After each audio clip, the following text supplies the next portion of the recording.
Ravi Prakash Siliconandhra hospital Kuchipudi super speciality వైద్య సేవలు పూర్తిగా ఉచితం. కాంగ్రెస్ పార్టీ సీనియర్ నాయకులు ఎమ్మెల్సీ జీవన్ రెడ్డి ప్రస్తుతం మనతో పాటు ఉన్నారు. సార్, చాలా ఆగ్రహంగా కనిపిస్తున్నారు. ఇంత సీనియారిటీ, అసలు ఏం జరిగింది? మీకు ఏం జరిగింది? అవమానం అయింది అనుకుంటారా? మీకు ఇన్ఫర్మేషన్ ఇంత నిమ్మలంగా ఉన్న మీరు ఆగ్రహం అనబడుతుంది. ఇంత నిమ్మలంగా ఉన్న మంచి ఓపికగా మాట్లాడుతున్నా మీకు ఇంతమంది వేల మంది మద్దతు వచ్చారు. కాంగ్రెస్ పార్టీలో ఉన్నటువంటి ఎమ్మెల్యేలే ఈరోజు మీకు సపోర్ట్గా మాట్లాడుతున్నటువంటి తీరు ఎందుకు ఇది జరిగింది? మీకు ఇంటిమేషన్ ఇవ్వకపోవడంలో ఉన్న కారణం ఏంటి? అంటే కమ్యూనికేషన్ గ్యాప్? ఇంటిమేషన్ ఉన్నదా లేదనేది కాదు, అసలు పార్టీ ఫిరాయింపుల పట్లనే నేను ఏదైతే కాంగ్రెస్ పార్టీ ఆలోచన విధానాన్ని నేను మాట్లాడుతున్నాను. నేను ఇలా పార్లమెంట్ ఎన్నికలు ఏదైతుందో కాంగ్రెస్ పార్టీ ఫిరాయించేటటువంటి చట్టసభ్య ఎంపిక సభ్యుడు ఎవరైనా కానివ్వండి చెప్పంటూ నేను ఆ కాల పరిధి ముగిసేంత వరకు అదే పార్టీలు కొనసాగబడే విధంగా, ఒకవేళ దాని భిన్నంగా పార్టీ మారినట్టయితే సభ్యత్వం ఆటోమేటిక్గా రద్దు చేయబడే విధంగా మేము చట్టంలో మార్పు చేస్తామని చెప్పని మేము ఎన్నికల ప్రణాళికలో పేర్కొన్నాం. దానికి అనుగుణంగానే మాట్లాడుతున్నాను నేను. ఎగ్జాక్ట్ రాహుల్ గాంధీ అన్నారు, ఇప్పుడు ఇక్కడ నుంచి విమర్శలు వస్తా ఉన్నాయి. ఆయన కదనే, మా నాయకుడు ఆయన కదా. ఎంపీసీ బైపీసీ విద్యార్థులకి ఒక వరం CA/CMA కోర్సులు. CA/CMA చదివే విద్యార్థుల్లో 40% మంది ఎంపీసీ మరియు బైపీసీ విద్యార్థులే. Master minds. మీ నాయకుడు చెప్పిన తర్వాత కూడా ఎందుకు జరుగుతున్నాయి? 1 2 3 4 5 మంది జాయిన్ అయ్యారు. అది better you ask with the responsible person. ఇప్పుడు డిప్యూటీ సీఎం మంత్రులకు ఆ స్థాయి వాళ్ళకన్నా కనీసం సమాచారం ఉందా పార్టీలో జాయిన్ చేసుకోవాలి? నాకు తెలియని విషయాలు నేను అడిగితే చెప్తాను.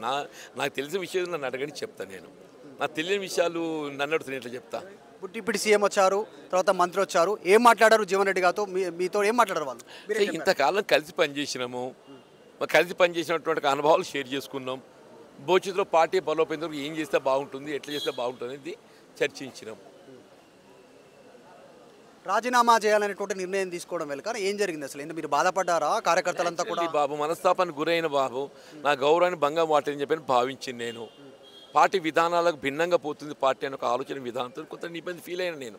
కాబట్టి ఏది ఇస్తుందో శాసన మండలి సభ్యత్వం రాజీనామా చేసి I will try to strengthen the party as an worker. నాకేది ఇస్తుందో కాంగ్రెస్ పార్టీలో అంటే నాకుండే ప్రజా జీవితం అనుభవంతో ఏది ఇస్తుందో పార్టీ బలోపేత చేసే ప్రయత్నం చేస్తాను. కేవలం ఎమ్మెల్సీ పదవికి మాత్రమే రాజీనామా చేయబోతారు? పార్టీలో ఉంటారు, పార్టీ బలోపేతం కోసం. ఎగ్జాక్ట్లీ. ఏం చేయబోతారు? రాజీనామా చేసిన తర్వాత తదుపరి కార్యాచరణ అంటే ప్రజల్లో పోతా, ప్రజాభిప్రాయానికి అనుగుణంగా పార్టీ అభిప్రాయాలు ఏదో ప్రజలకు చేరవేస్తా. ప్రజాభిప్రాయానికి అనుగుణంగా పార్టీ అభిప్రాయం స్ట్రెంథెన్ చేయడంతో పాటుగా ప్రజాభిప్రాయానికి అనుగుణంగా ముందు పోతాను నేను.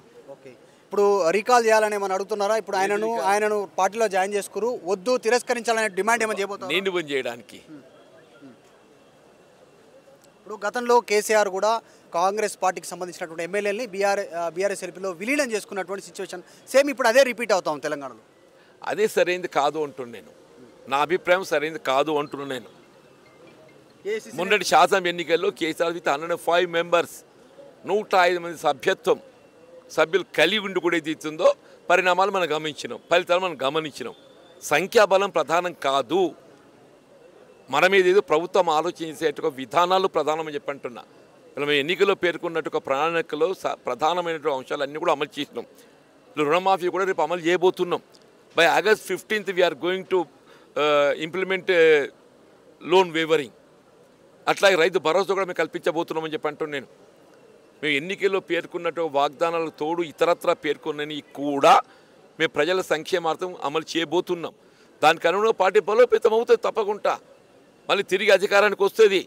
ఇక్కడ రావటమే కాదు, జాతీయ స్థాయిలో కూడా రాహుల్ గాంధీ గారు ప్రధానమంత్రి ఎంపిక అవుతారు. రేవంత్ రెడ్డి పైన కోపమా జీవన్ రెడ్డికి? జరుగుతున్న పరిణామాల పైన కోపం. రేవంత్ రెడ్డి గారు నా మిత్రుడు, ఆయన మీద నాకెందుకు కోపం ఉంటుంది? మీ మిత్రుడు అంటున్నారు, మరి మీరు మీకు చెప్పలేదు అంటున్నారు. పరిణామాలను మీరు యాక్సెప్ట్ చేయట్లేదు. ఆయన మిత్రుడు అయినంత మాత్రాన ఆయన అమలు చేసేటువంటి ఒక విధానాన్ని నేను విభేదించడం కూడా తప్పే అంటారా? రేవంత్ రెడ్డి గారు నా మిత్రుడే అంటున్నాను నేను. ఆయన మీద నాకు వ్యక్తిగతం ఎందుకుంటుంది? ఆయన ముఖ్యమంత్రి గారు, ఆయన పటిష్టంగా పనిచేయాలి. ప్రజా కార్యక్రమాల అమలు లోపల వారి చేయూతనిస్తున్నాను నేను, వారికి అండగా నిలబడుతున్నా నేను. ఏఐసీసీ నుంచి ఎవరైనా మాట్లాడారా జీవన్ రెడ్డి గారు మీతో? దీపాదాస్ గారు మాట్లాడింది బాబు. ఓకే, ఏం చెప్పారు మేడం? ఏమన్నారు? మీ నిర్ణయాన్ని పునరాలోచించుకోమని చెప్పారు ఏమన్నా? జరిగిన పరిణామాల మీద ఆమె కూడా బాధపడుతుంది. ఓకే. జరిగిన పరిణామంలో ఆమె కూడా బాధపడుతుంది. ఇక ముందు కూడా మీరు పార్టీ ఫిరాయింపులు ఉండొద్దు అనేటువంటిది మీ డిమాండ్ యాక్చువల్గా నా అభిప్రాయం ఇది నా ఆలోచన విధానం కాదు, పార్టీ ఆలోచన విధానం నేను గుర్తు చేస్తున్నా. ఓకే, త్వరలో బీఆర్ఎస్ఎల్పీ మొత్తం సిఎల్పీలో విలీనం అవుతుందంటూ మొత్తం విలీనమైతే ఇప్పుడు చట్ట పరిధి లోపల ఏదైతే విలీనమైతే దాన్ని వివరం చేస్తామే. ప్రస్తుతం ఉన్నటువంటి స్కోప్ ఏదైతే ఉన్నదో విలీనమైన స్కోప్ ఉంటే దాన్ని ఎవరేం చేస్తారు? మంచి ఇప్పుడు స్కోప్ ఏదైతే ఉన్నదో ఏ విధంగా ఉంటే ఆ విధంగా జరుగుద్ది, స్కోప్ ఏ విధంగా ఉంటే ఆ విధంగా జరుగుద్ది. రేవంత్ రెడ్డి ముఖ్యమంత్రి, పీసీసీ కూడా ఆయనే, జీవన్ రెడ్డి గారితో మాట్లాడారా? చాలా మీరు సీనియరు, ఆయన థ్యాంక్ యూ. ముఖ్యమంత్రి రేవంత్ రెడ్డి మాట్లాడారా జీవన్ రెడ్డి గారితో అనేటువంటి మాటకు ఆయన సమాధానం చెప్పకుండా సార్ మొత్తానికైతే జీవన్ రెడ్డి రాజీనామా చేయడానికి వెళ్తా ఉన్నారు. రాజీనామా చేసి ప్రజాక్షేత్రంలోకి వెళ్తూ ఉంటున్నారు. ఎట్టి పరిస్థితుల్లో కూడా దాంట్లో ఎలాంటి మార్పు లేదు, జరిగినటువంటి అవమానాన్ని భరించే పరిస్థితి లేదు. కొద్దిసేపట్లోనే రాజీనామా చేయనున్నారు. ఆల్రెడీ మండలికి సంబంధించినటువంటి సెక్రటరీతో మాట్లాడారు, ఫోన్లో సమయం తీసుకున్నారు. మరికొద్దిసేపట్లో ఆయన మండలికి చేరుకున్నారు, రాజీనామా చేయనున్నారు జీవన్ రెడ్డి. వీడియో జాఫర్తో మధు మల్కేడ్కర్, హైదరాబాద్. మరిన్ని వీడియోస్ కోసం ఛానల్ ని సబ్స్క్రైబ్ చేయండి, లేటెస్ట్ అప్డేట్స్ కోసం వాట్సాప్ ఛానల్ ని ఫాలో చేయండి అండ్ లింక్ డిస్క్రిప్షన్ లో ఉంది.